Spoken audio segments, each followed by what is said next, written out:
Olá, boa noite. Vamos fazer. Olá, boa noite. Estou esperando aqui a doutora Andrea, que vai participar da nossa live sobre longevidade. Hoje nós vamos falar sobre esse assunto que é super interessante. Quem não quer chegar lá com mais qualidade de vida? Estou esperando aqui a doutora Andrea, que é a nossa gerontóloga. Na verdade, vocês estão me ouvindo direito? O doutor André disse que está sem som.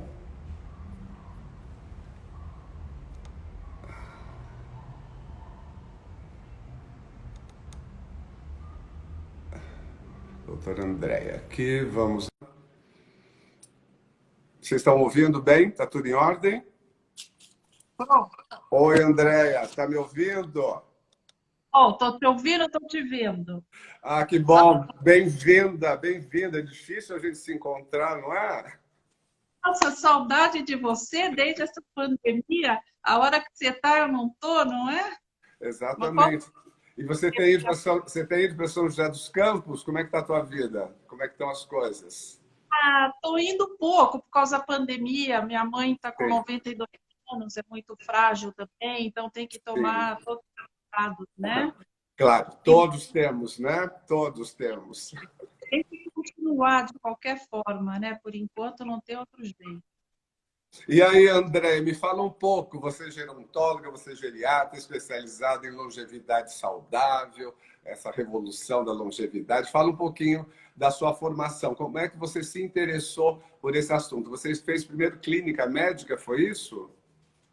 Então, Otávio, você sabe que, olha que engraçado, lá na faculdade, eu não sei se você se lembra, tinha aquele congresso médico universitário, lembra? Que foi a primeira Sim, faculdade.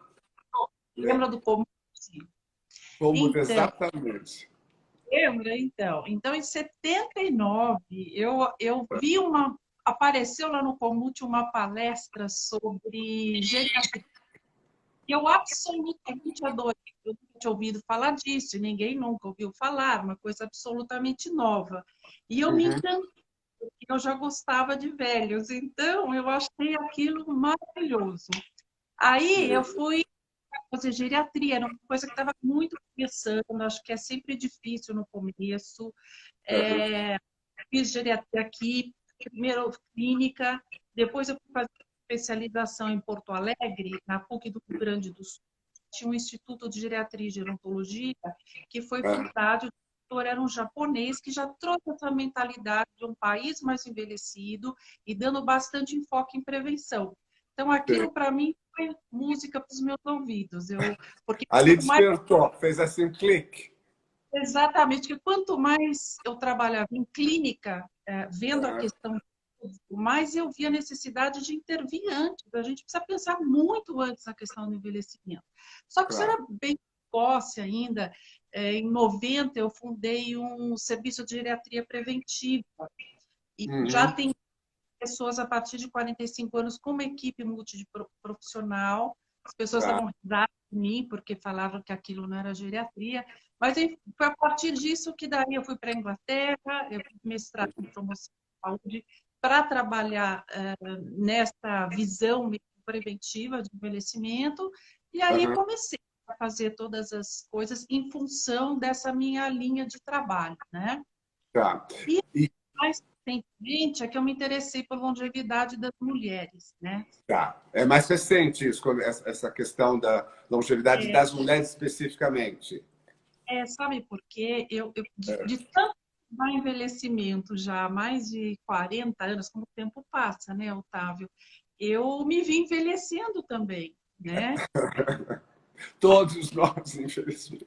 Nossa, o tempo Mas passa para estamos envelhecendo bem, estamos envelhecendo bem. Temos que chegar.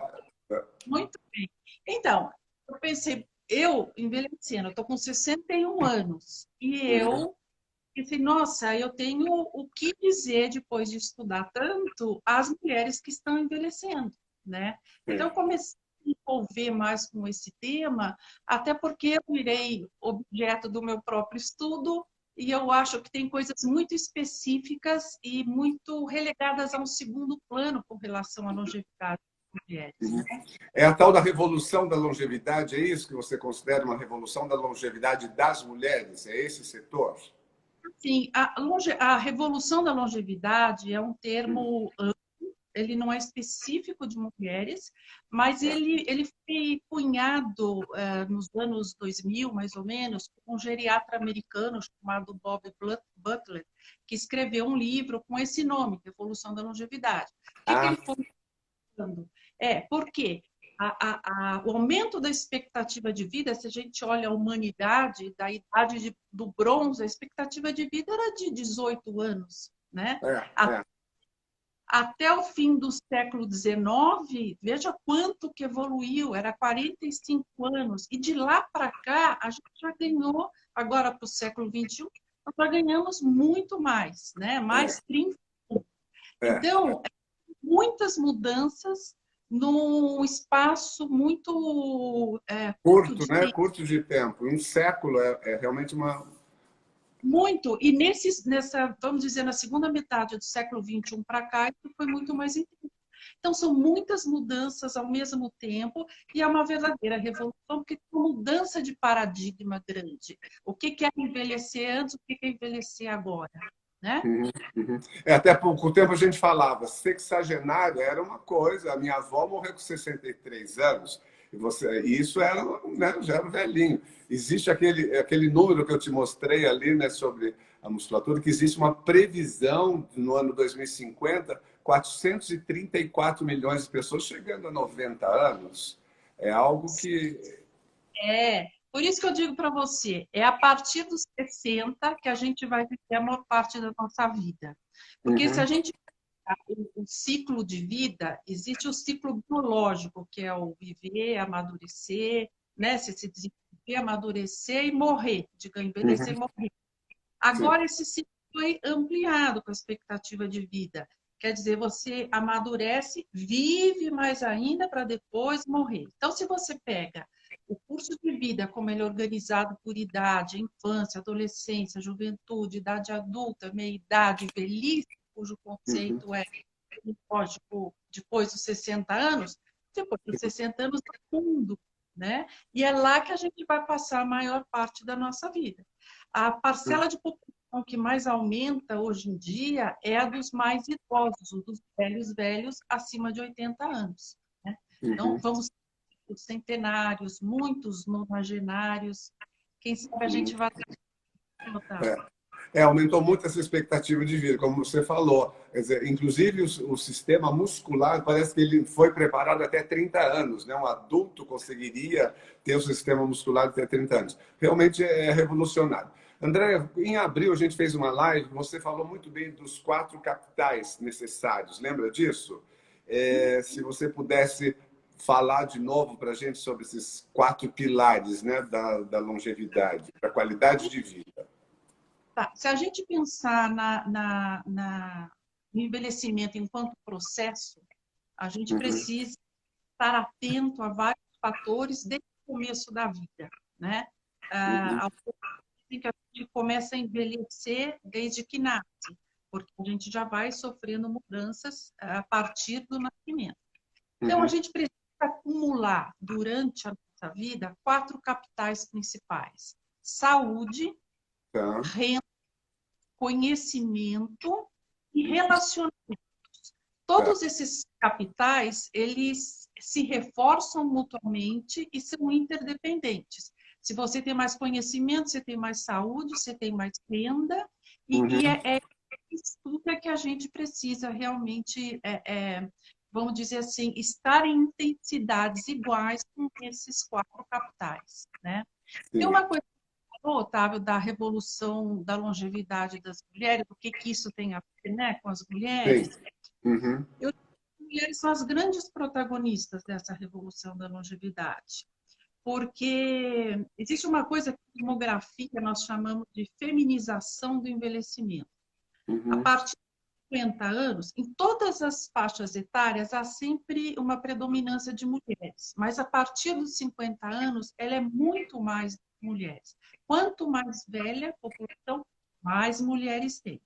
Então, e o seguinte, as mulheres são protagonistas porque elas são mais numerosas, elas formam o grupo, digamos, que mais cresce na sociedade.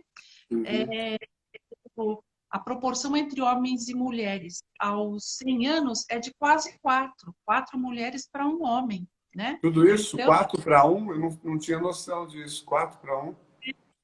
os homens morrem, a expectativa do homem, por exemplo, aqui no Brasil, é de 72 anos, a Uhum. média é 76, as mulheres é 80, a expectativa de vida, E né? isso tem a ver com hormônio? Você acha que tem a ver com estrógeno, por exemplo? Ou é um mix?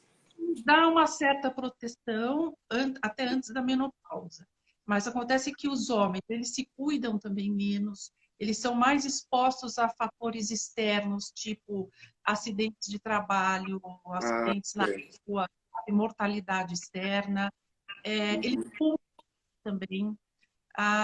Então, há uma implicação com relação ao estilo de vida e a mulher, por conta do atendimento perinatal também, ela acaba se cuidando mais. E o homem não. Repara bem como é difícil dos homens irem no médico, né? É, E tem outra que ser coisa, empurrado. A mulher que tem que levar, ele nunca parte espontaneamente deles, é verdade. e os homens, assim, eles não interagem, não tem tanta flexibilidade com a mulher quanto mulheres. Eu digo assim, de adaptações, de reinvenções, de possibilidades, sabe, de se abrir para outras possibilidades. As mulheres ganham muita liberdade quando elas envelhecem. E os homens ficam um pouco mais atrelados a trabalho, a aposentadoria e sofrem mais, né? Porque eles se abrem tanto para as E a mulher tem oportunidades. a questão ela se adapta melhor, eu acredito, em situações as mais diversas, né? Eu acho que essa capacidade feminina é bem diferente. Eu acho que isso também ajuda, né? Ela enfrenta mais, ela passa por situações de uma maneira mais tranquila. Resiliência é uma Isso. não é resiliência. Eu acho que as mulheres têm isso, mas olha só, por outro lado, acho que as mulheres acumulam tantos papéis na sociedade que elas se sobrecarregam demais. Acho que a Uhum. gente na pandemia como as mulheres ficaram sobrecarregadas, né? Porque em casa, com filhos, cuidando de tantas pessoas ao mesmo tempo, trabalhando fora, trabalhando em casa, isso gera um estresse muito grande nas mulheres, né? Que É, também a prejudica. gente, pois é, e os relacionamentos, os filhos fazendo escola, muitas vezes esses casais não ficavam tantas horas juntos. Eu acho que essa dinâmica, e se falou muito em questão também de saúde mental na pandemia, né? Eu acho que você poderia pegar esse gancho aí e falar um pouquinho para a gente o que aconteceu realmente. Eu acho que houve aumento de depressão e até de suicídio, me parece, né? Por De causa dessa divórcio, e de de divórcios. divórcios. Sim, sim. As pessoas estavam tendo todas elas juntas, né? Mas, assim, saúde mental é uma grande preocupação, eu acho que para as mulheres, à medida também que elas estão envelhecendo, porque a mulher, é interessante, ao longo da vida, o homem tem mais diagnóstico de doenças psiquiátricas. E a mulher tem mais diagnósticos de estresse, burnout, depressão, toda essa digamos, todas as questões que envolvem mais aspectos emocionais também. Eu acho que a mulher tem uma sobrecarga enorme, me preocupa muito esse espaço psíquico da mulher, em termos dela relaxar. A mulher tem muita dificuldade com o autocuidado, sabe? Porque ela cuida muito dos outros, né? Uhum. Então, ela até agora a mulher ainda tem mais um outro papel que é de cuidar de avós, dos mais velhos, etc. Então, Uhum. atribuem muitos papéis para as mulheres e é só um prejuízo da saúde delas e que compromete lá na frente, né? Ela é muito provedora, né? Pela própria característica maternal da mulher, isso há um desgaste, obviamente. Né? E Sabe, eu li uma coisa ontem fantástica, adorei essa frase. qual? Aquela Ruth Ginsburg, aquela juíza do Supremo Tribunal americano, ela é uma pessoa fabulosa porque ela lutou a vida dela toda para os direitos das mulheres, né? E Uhum. eu li foi a melhor frase dela. Ela disse assim que A desigualdade entre homem e mulher vai acabar quando os homens também se responsabilizarem pela criação da próxima geração. Pela Então, eu acho procriação, eu achei incrível, mas que já mudou. não, Já. pela criação da próxima geração. Ah, Porque a tá. responsabilidade de educar filhos, vai lá fazer tarefa, vai na escola, é muito da mulher. Então, quer dizer, não é a mulher assumir vários postos de trabalho e tudo mais, se ela tem uma jornada dupla dentro de casa. Então, os homens dividirem essas responsabilidades, Uhum. isso é de uma riqueza imensa. Não é fantástico isso? Eu É, acho essa mas isso já mudou. Se a gente lembrar lá de São José, dos nossos pais, das nossas é, criações, os nossos pais não participavam ah, dessas tarefas familiares domésticas. Eu lembro muito bem. E aí, quando eu pai vi não os meus irmãos tendo filhos, pegando a é. criança, fazendo a troca, dando banho, já foi uma grande evolução. Né? O que você acha disso, não é verdade? Eu acho que é verdade, mas acho que ainda tem um longo caminho aí para percorrer, né? Porque essas desigualdades de gênero, você veja, o fato da mulher ficar mais em casa e mais atenta a tudo isso, também dificulta ela trabalhar fora, ela ganhar uma promoção, ela se desenvolver mais na carreira. Isso Uhum. impacta a renda que ela vai gerar. Se ela vive mais, tem chance de ficar viúva, como é que ela vai viver a velhice dela? É. Entende? Então, hoje em dia, eu acho que a visão contemporânea da questão de desigualdade de gênero tem que incorporar a longevidade e Uhum. pensar isso a longo prazo, né? Uhum. Uhum. Esses mais velhos, né? Uhum.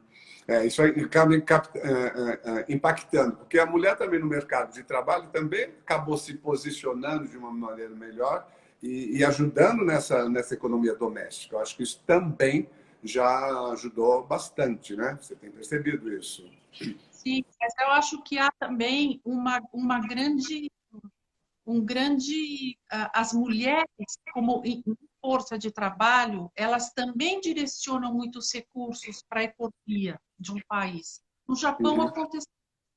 Eles criaram outros tipos de sistema de cuidado, por exemplo, de idosos, para que as mulheres ingressassem no mercado de trabalho, porque há um ganho financeiro sobre isso, né? Claro. Então, tudo que ajuda de alguma forma, né? Eu acho que as mulheres precisam de muito apoio nesses momentos da vida. Eu não sei se eu comentei com você, mas tem pontos na vida da mulher que são oportunidades dela ter mais ajuda, né? A necessidade de mais ajuda, mas são janelas de oportunidade onde os ganhos também são maiores. Então, isso é a Sim. primeira infância, na adolescência, é quando é de estudo para trabalho, Uhum. a menopausa, começo de doenças crônicas e a viuvez. A precisa de ajuda nesses períodos críticos.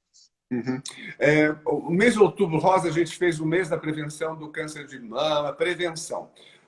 Como a mulher, além, obviamente, desses cuidados, né, em relação à mama, quais são as doenças, quais as formas, quais as doenças que podem, né, também ter esse enfoque preventivo? O que você poderia dar de dica aqui para as mulheres a partir de 40 anos, digamos assim?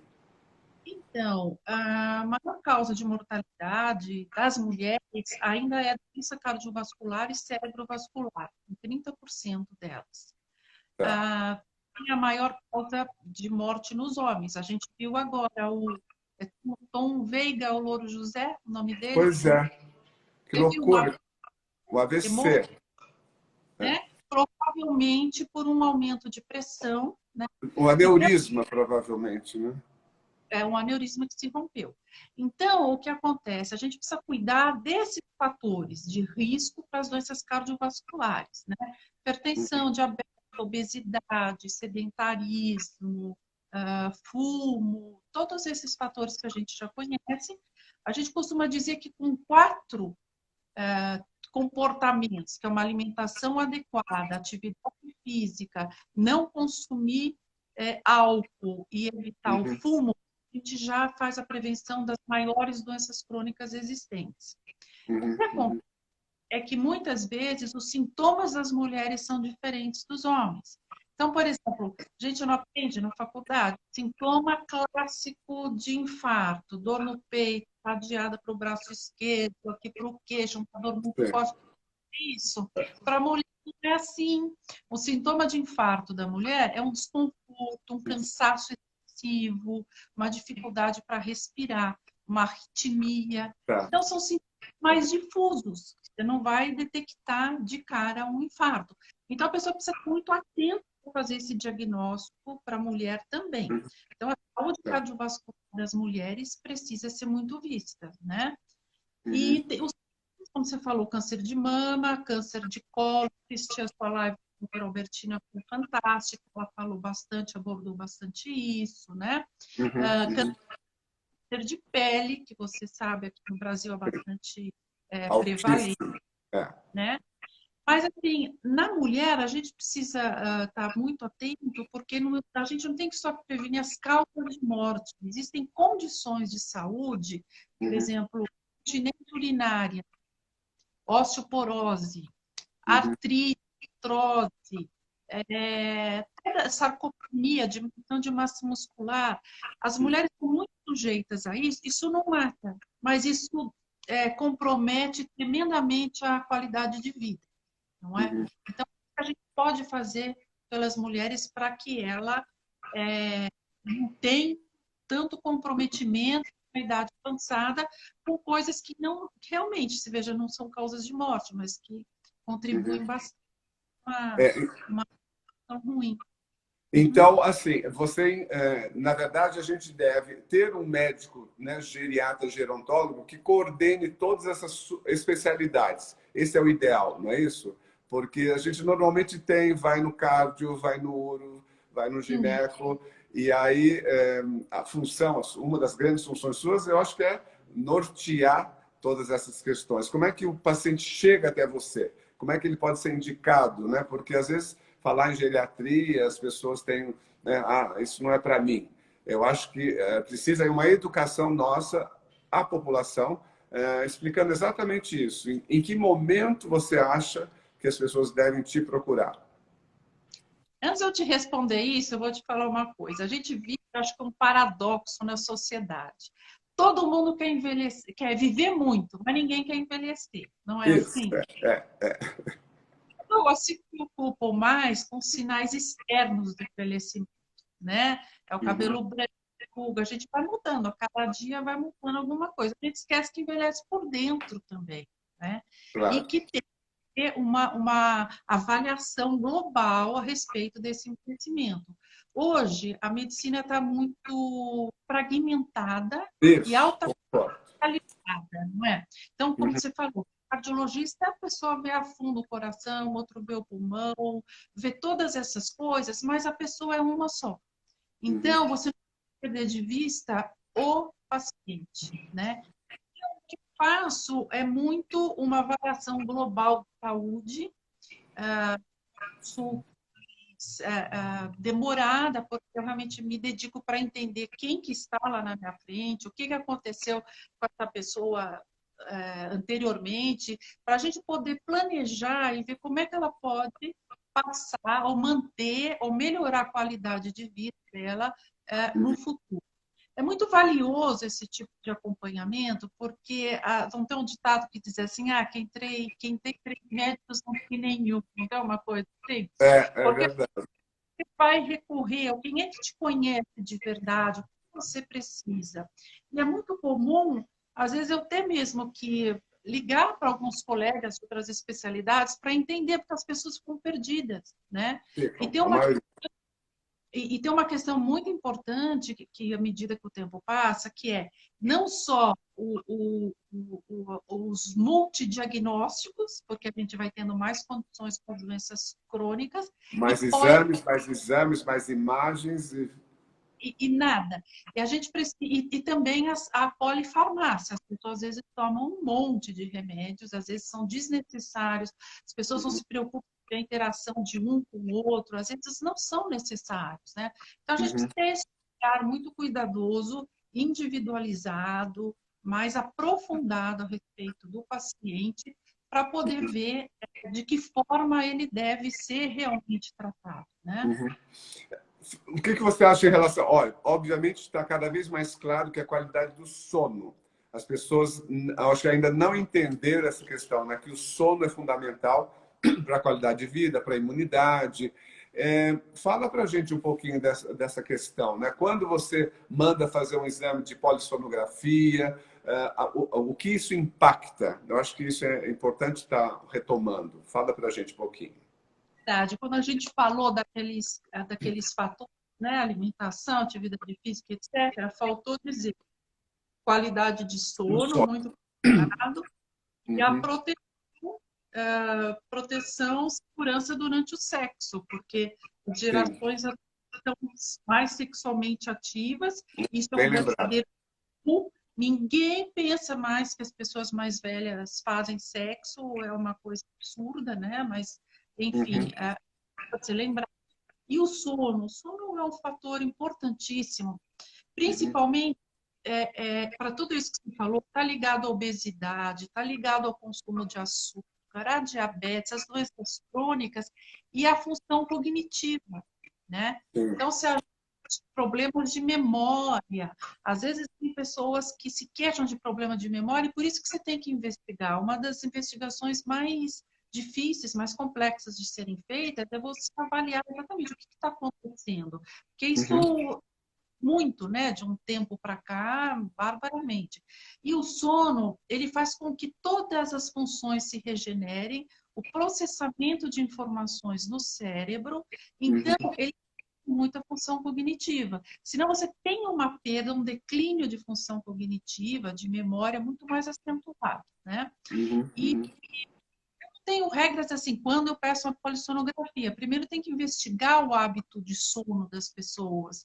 É Tá. muito interessante porque, olha, eu estou falando com você aqui, acontece comigo. Você deve estar aí também com essa lâmpada de LED aqui na Sim, frente, não está? sim, Olha sim. a posição que isso tem nos olhos, na retina, Uma né? Na loucura. melatonina. Tem que tomar luteína zeaxantina. A incidência da luz visível na pele, nos olhos, é comprovado que, e agora na pandemia, horas e horas nos tablets, os oftalmologistas realmente, e nós somos bastante positivos nesse sentido de dar esses antioxidantes.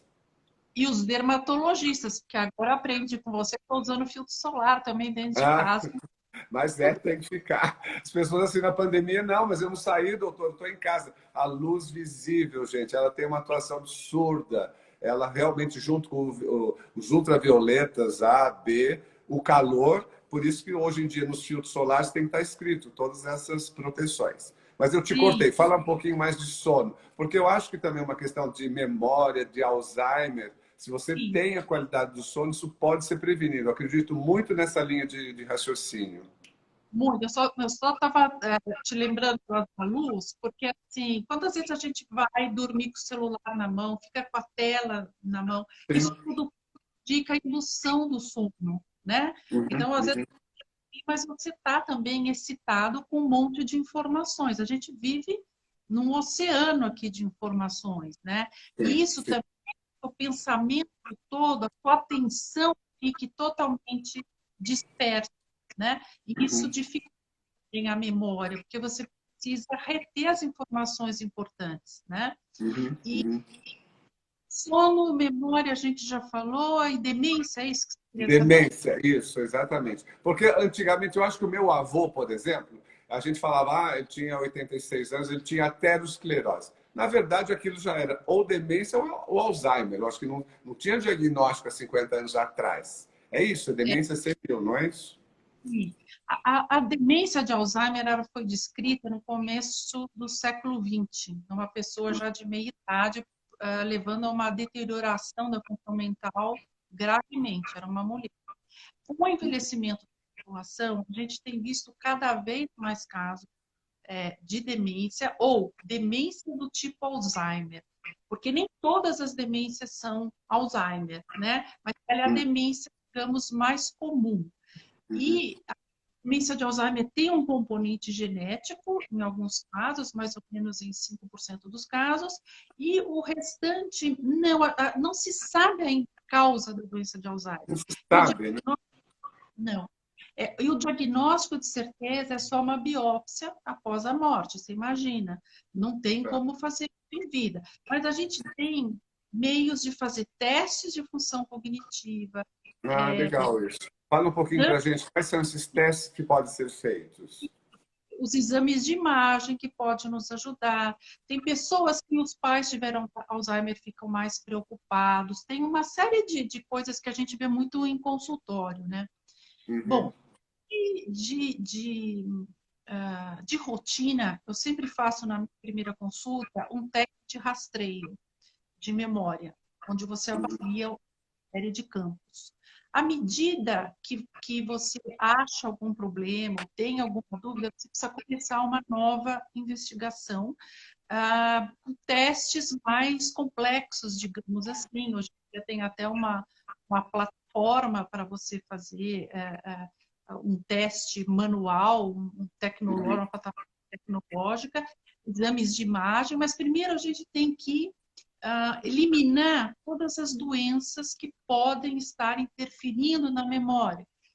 Tireoide, déficit de vitamina B12, por exemplo, pode levar a alteração, né, cognitiva. A gente tem que eliminar tudo isso para daí investigar. Não é fácil investigar, porque são muitos passos nesta investigação.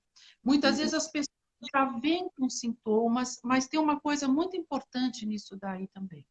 Hoje em dia a gente vê que a pessoa começa a demonstrar os primeiros sintomas de Alzheimer com 15 anos de antecedência. 15? 15 Tá. E anos. quais são esses primeiros?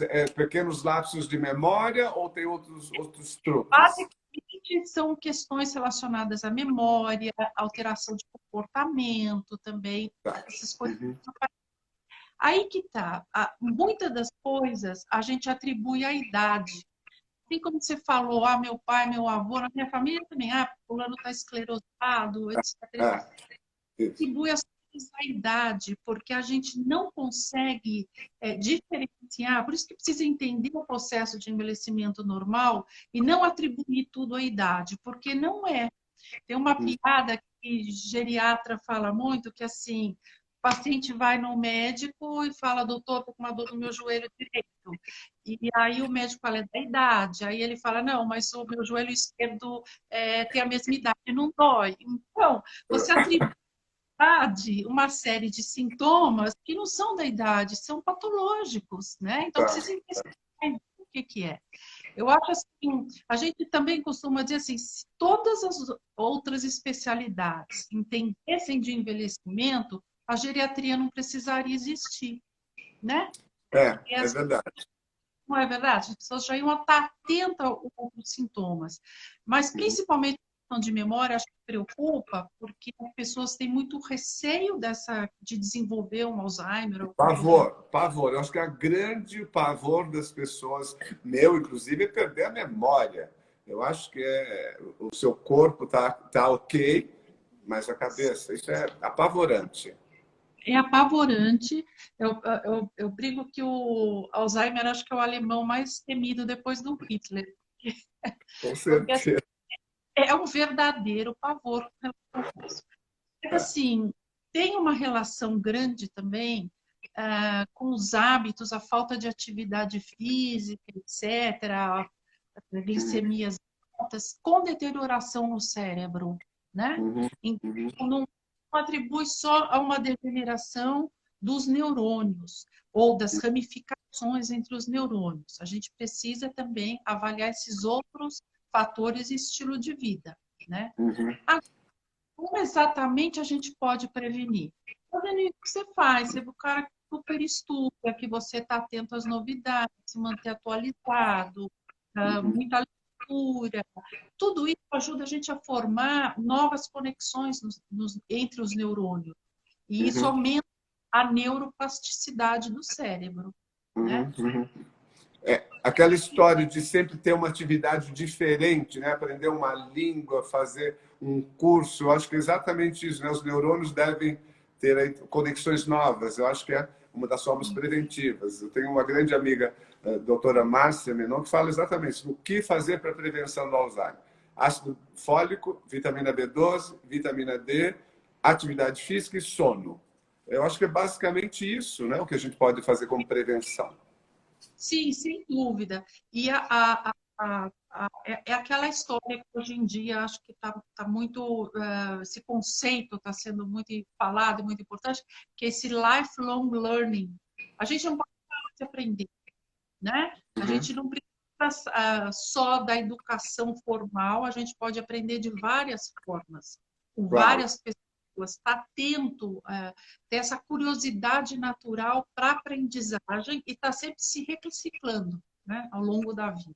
A tendência, que eu acho que a grande novidade mesmo em termos de curso de vida é que cada um vai fazer o seu e exigindo sempre essa reciclagem, né? Aí que a vantagem, eu acho, sabe? Porque elas são mais flexíveis e mais abertas a isso. Abertas, né? Qualquer programa de universidade da maternidade, de grupos de idosos, é assim, 99% são mulheres. Não tem, né? Você me mostra aquelas fotos lá das suas alunas na PUC, não tem homem nenhum ali. Tem, eu não vejo nunca. Não, tem um ou outro lá por sala, mas assim, são muito poucos mesmo. Né? Como é que é esse curso? Fala um pouquinho para a gente. Você tem lá um grupo, você dá aula para umas senhorinhas, é isso? Como é que funciona? Sim. A PUC tem um programa de Universidade da Maturidade. Foi um dos primeiros programas feitos no Brasil, que já existe há mais de 25 anos. Então, pegar todo isso no mundo inteiro. Você pega a estrutura da universidade e abre essa estrutura para a população mais velha, né? Então, tem muitas pessoas, eu nem não vou saber te dizer o número de quantas pessoas já passaram lá. Mas, assim, a partir dos 50 anos. Então, as pessoas têm cursos variados, elas aprendem disciplinas, elas aprendem muitas coisas novas, tem muita atividade. E é excelente, porque, além disso, A sociabilização, né? A sociabilização, serem colegas, como se fossem... Assim, você sabe uma coisa que eu vi lá incrível? Eu tinha uma aluna fantástica, inteligentíssima, viajou o mundo inteiro. Eu aprendo muito com tudo isso, né? E ela Claro. estava, encontrei, estava ela lá, e você acredita que ela foi fazer uma viagem, encontrou uma outra que estava lá na PUC também. Elas estudaram juntas no Caetano de Campos, fizeram primário juntas, nunca mais e estão lá, mostra a foto depois, e foram se encontrar no banco lá da universidade. Isso é o máximo. É Então, sensacional. Eu acho que essa vontade, essa garra pela vida, pela novidade, né? Eu acho que é isso que vai levar as pessoas realmente, porque não existe remédio, não tem tratamento para Alzheimer, não existe. eu acho que a grande questão do envelhecimento é a atitude, sabe? Então, qual é a atitude que você tem com a passagem do tempo? Você vai ficar pensando em tudo que você perdeu ou tudo que você pode ganhar com isso, né? Que bom você tem, como você vai aproveitar esse bônus de viver mais? É tempo para aproveitar para outras coisas, né? Por isso que eu acho importante, como é que você fala isso para as faixas etárias menores? Como é que uma menina que nasce hoje, você vai dizer para ela, você vai viver 80 anos e você vai ter uma vida diferente do que estudar, trabalhar e se aposentar? Porque se você se aposenta depois de 60, 65, você vai ficar descansando mais umas 3 décadas, não é?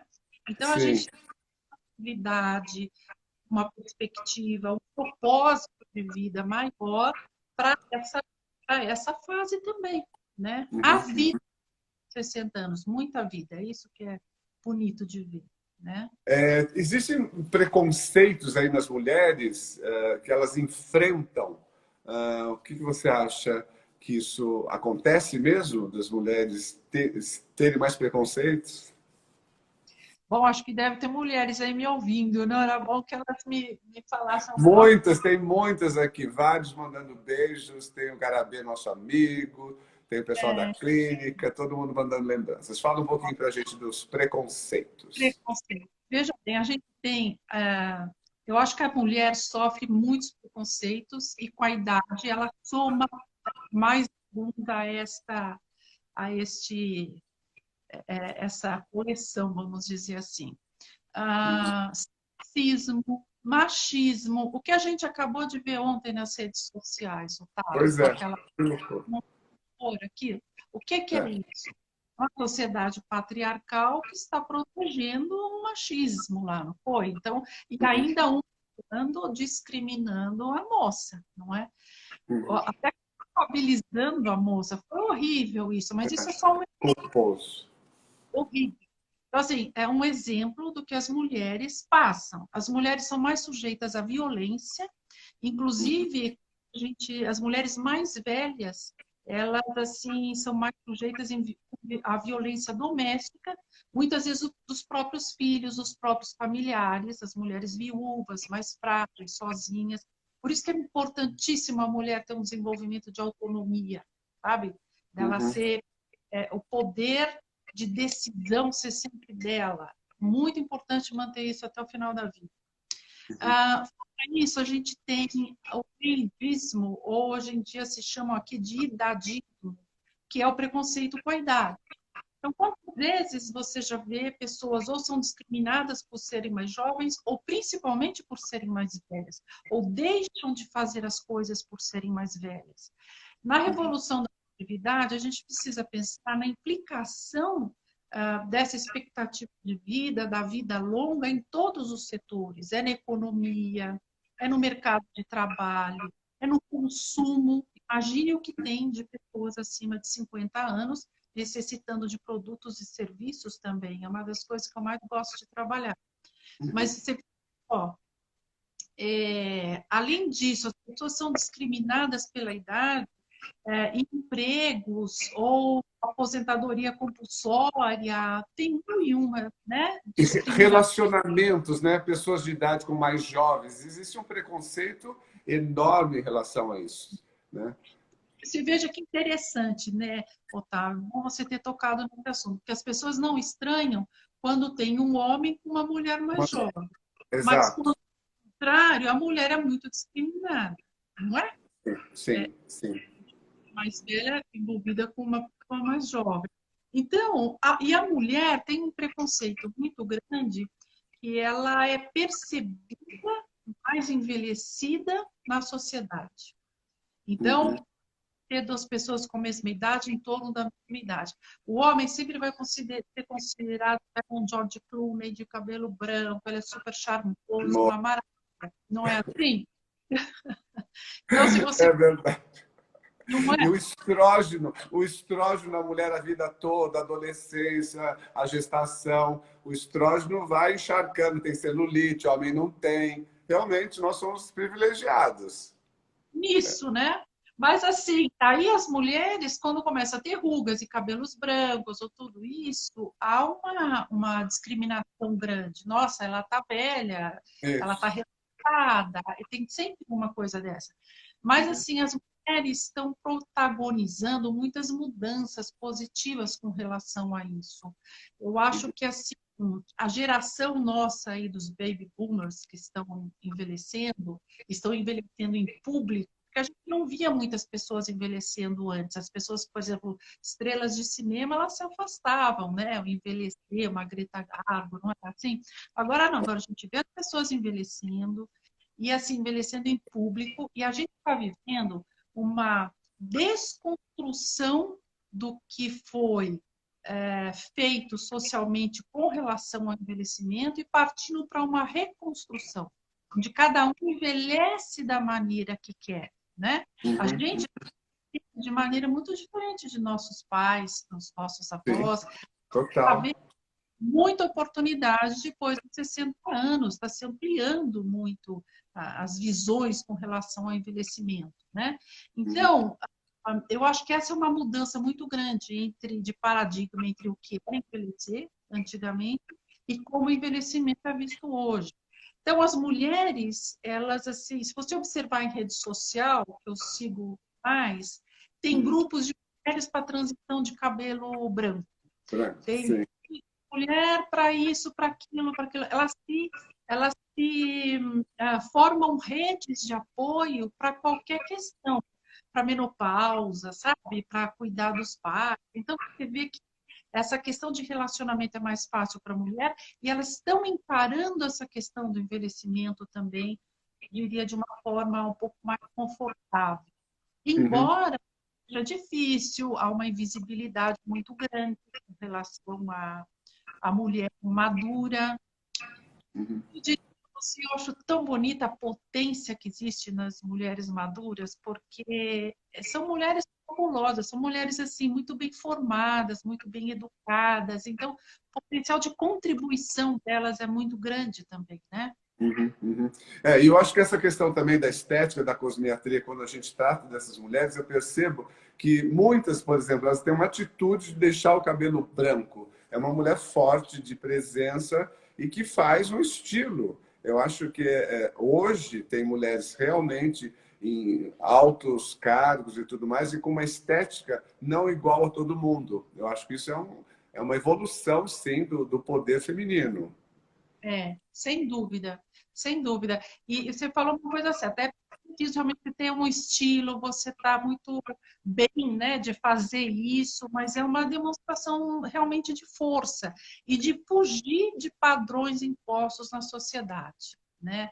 Eu Sim. acho que a gente viu muito essa coisa, não, isso envelheceu, você tem que botar um óculos, ficar com o colar de pérola, você tem um padrão de comportamento. Tinha. Acho que agora a gente está se libertando disso, né? Uhum. Dando as roupas que quer, ou fazendo realmente o que quer. Eu acho que as mulheres é que estão impulsionando essas mudanças, Uhum. né? E isso é maravilhoso, né? Porque é o que a gente esperava mesmo. Dá para comparar na nossa vovozinha de 60 fazendo crochê na varanda. É a imagem que eu tenho da minha avó lá em São José, aquele coquezinho aqui e aquele vestido até a canela. É É, sensacional. A gente vê agora 60 anos, todo mundo aqui preparando para o terço final, né? Os mais é, 30 anos aí com qualidade. Eu acho que sim. é. A chave é essa, a gente tem que viver com qualidade de vida, mas isso tem que ser uma construção do dia a dia. E Uhum. começar, ó, né, já pensar nisso. Acho que os jovens não pensam ainda muito nessa vida longa que eles vão ter, né? E também não pensam tão bem quanto o envelhecimento. Eu não sei se eu comentei com você, existe um estudo mostrando a curva de felicidade no mundo, né? Feito em Harvard, que é uma curva em U, Ah, que distribui a interessante. Como é que é isso? Conta pra gente essa curva. distribuição do nível de felicidade por faixa etária. E ela Hum. nu. Quer dizer, as crianças, os bebês, as crianças são bem mais felizes. Quando Uhum, chega a idade adulta, meia-idade, as pessoas trabalham muito, estão naquele período todo difícil, etc. E à medida que elas envelhecem, o nível de felicidade sobe de novo. Porque as pessoas se libertam das coisas, né? Elas se uhum, libertam de expectativas, elas trabalharam, elas podem, às vezes, fazer coisas que elas gostam, mas elas se libertam muito de preconceito, de preconceitos antigos, né? opinião dos outros, sabe? Elas, Uhum, parece que elas começam a ser quem elas já deveriam ter sido antes, sabe? Com o uhum, amadurecimento que elas conquistaram, com o uhum, conhecimento que elas têm. Então, elas realmente atingem um nível maior de bem-estar e de felicidade, que é o ideal, né? É isso uhum, uhum. para ficarem felizes, envelhecerem bem. E teve, acho que, um estudo também, acho que de várias décadas em Harvard, mostrando que as pessoas mais felizes foram aquelas que mantiveram relacionamentos de amigos. Sim, É um estudo interessantíssimo também, né? Porque muitas vezes as pessoas acham que é ter dinheiro, mas, na verdade, o nível de felicidade foi concluído realmente que é amigos. Eu acho que essa entourage toda faz toda a diferença. então, os relacionamentos afetivos significativos, que é com isso que a gente se alimenta, não é? A gente cria essas relações e também uma rede de apoio, né? Quando Uhum, você fazer alguma coisa, mesmo agora em época de pandemia, quantas vezes a gente não precisou um do outro para ajudar em alguma coisa? E quando a Uhum. gente fica velho, na velhice, na idade um pouco avançada, também a gente pode ter mais trocas. Isso tudo ajuda demais, demais. É o modo de Uhum. socializar, as pessoas se encontrarem também, né? Uhum. Mesmo. Aqui, muitos beijinhos, Adriana Alada mandando beijos. Aqui todo mundo, muita gente te elogiando, que você está ótimo. O que que você faz para manter essa qualidade assim de clinicamente? Como é que é? Você dorme bem? Quantas horas você dorme? Conta. Ah, Otávio, eu nunca fui dormir muito bem, porque eu tenho um sono muito sensível, assim, eu acordo se tem barulho, alguma coisa desse tipo. Mas eu procuro dormir sempre 8 horas, nunca fumei, eu só Tá. caminho, eu precisava fazer mais exercícios agora com a pandemia, aí eu realmente parei, fiquei com um pouco mais de receio. Eu Uhum. gosto, uma das questões importantes também para envelhecimento é espiritualidade, né? E Sim, fala um espiritualidade pouquinho disso. é uma força mental que a gente tem, né? Porque Uhum. se você acredita em algo que seja, ou você traz isso de dentro para dentro de você, em termos de autodesenvolvimento, autoconhecimento. Eu sou uma pessoa muito assim, eu sou mais voltada para essas questões internas, vamos dizer assim, de meditação, de espiritualidade. Isso eu mantenho, sempre gosto bastante. Olha aqui alguém falando que você se nutre de poesia, a Edila de São José. Conta isso. Gostei. Adorei. Adorei. Você se nutre de poesia. Olha, a gente não sabia esse seu lado.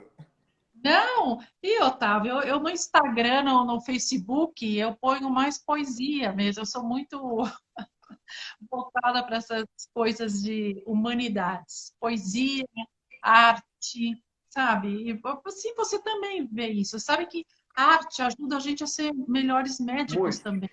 muito, Então, muito. Me ajuda, me alimenta. Me no alimento alimenta a fazer. Acabei de fazer um curso de impressionismo com a Edi online, maravilhoso. é uma Música, música clássica me alimenta. Música. também adoro. Mas sabe por que que isso tudo é importante? Quando a gente fala de médico, desenvolver empatia, desenvolver compaixão, se a gente se liga a questões humanas, literatura, poesia, arte, a gente é melhor observador, a gente aprende mais a ouvir, a gente aprende a enxergar mais o outro, não é isso também? Uhum, uhum. Um programa de 3 semanas que eles observaram que lá pelo terceiro ano da faculdade, os estudantes iam perdendo a empatia. Aí eles criaram um programa para poder retomar. Então, o que, que eles fazem? Visita museu, lê poesia, volta a ter essa observação. Eu acho que eu nunca perdi isso, entendeu? Eu gosto muito disso. Quando eu fiz teste vocacional, eu vi na sua live com o Garabê, você falando, né, do seu teste vocacional. O Não, meu, lembra disso? O meu deu essa parte de ciências biológicas, arte, estética e de questões sociais. Era tudo muito próximo. Eu acho que eu virei uma médica meio com essa componente toda artística e social que eu gosto muito, entendeu? tem tudo a ver. Eu acho que integra tudo. Eu tinha também essa questão de biológicas e artes e música. Eu quase fui ser pianista, enfim. E hoje eu me sinto exatamente isso, orquestrando uma grande equipe e É, alimentado porque nosso papel é mais ou menos um esculpir, né? Cuidar de gosto é esculpir. Então tem tudo a ver. Eu acho que a essas alturas a gente conclui realmente que tudo interage. Eu acho que essa é a grande sacada para a gente chegar lá. não é? Otávio, eu estou lembrando de você na aula de piano da Dona Nê.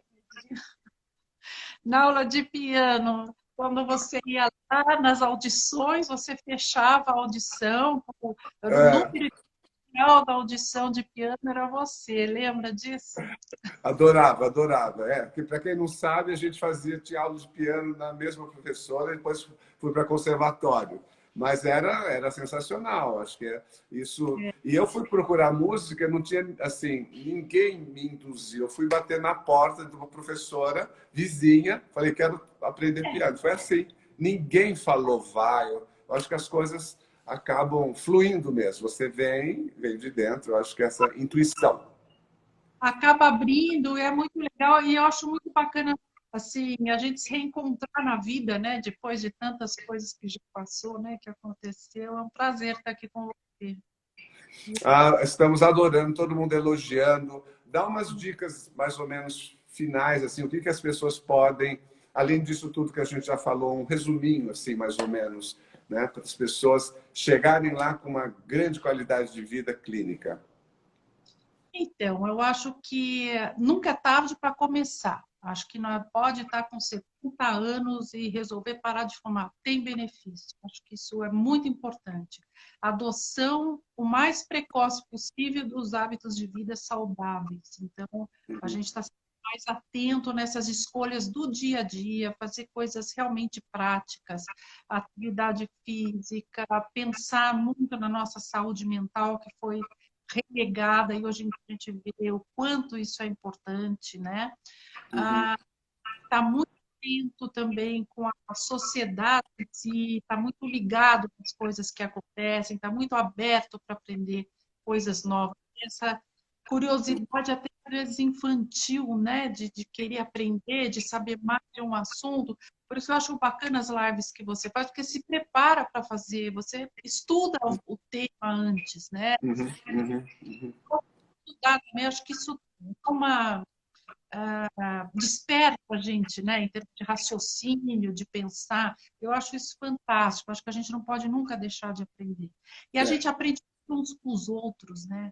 Está Com aberto. certeza. Eu nunca imaginei nessa pandemia, assim, começou o que vai fazer, vamos fazer lives. Daí fui saindo um pouco da minha área, a gente falou de perfume, de café, de ergonometria, de sexualidade, e eu fui dar uma aula agora esse último fim de semana, teve um congresso sobre o corpo, tratamentos corporais, que é uma grande questão agora. A gente sempre cuidou do rosto, do pescoço, e esqueceu o corpo. Então é bottom top, quer dizer, o corpo é a segunda face.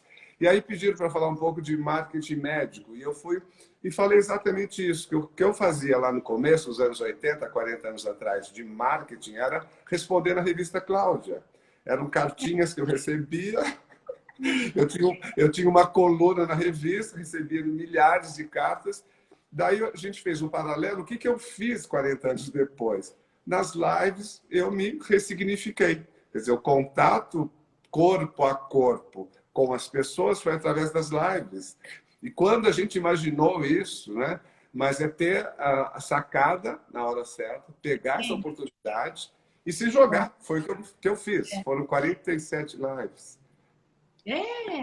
Isso faz muito bem, hein, Otávio? Eu adorei aquela live de perfumes. Tem lives maravilhosas mesmo que você faz. Foi Você se... divertido, foi divertido. Eu me diverti, na verdade. Eu acho que você se realiza na diversão. Eu digo que a minha clínica é um parque de diversões. Eu me divirto, acho que, sabe? É a felicidade, é um prazer estar ali trabalhando com tanta gente, interagindo. Eu acho que é isso. A gente vai chegar com qualidade.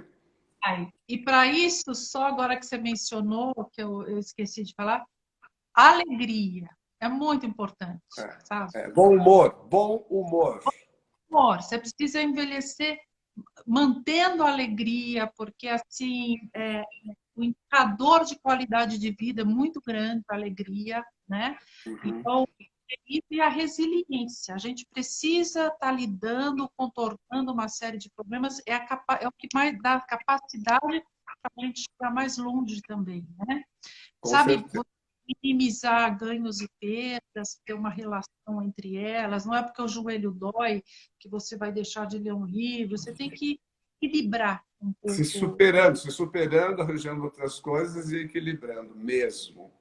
Muito Isso. obrigado, André. O nosso tempo está chegando. Eu quero salvar essa live. Por isso, eu quero que você, as últimas palavras de você para despedir e te agradecer. Obrigada, Otávio. Obrigada a todos que estão vendo. E se vocês quiserem depois mandar alguma dúvida, alguma coisa que tenha ficado sem esclarecer, manda para o e-mail da clínica ou para o Instagram da clínica e a gente pode ir respondendo depois. Tá Com bom? certeza, estamos aí direct, online, 24 horas por dia. Obrigado, muito obrigado, gratidão. Boa Aprendemos noite. muito com você hoje. Beijo. Obrigada, tchau.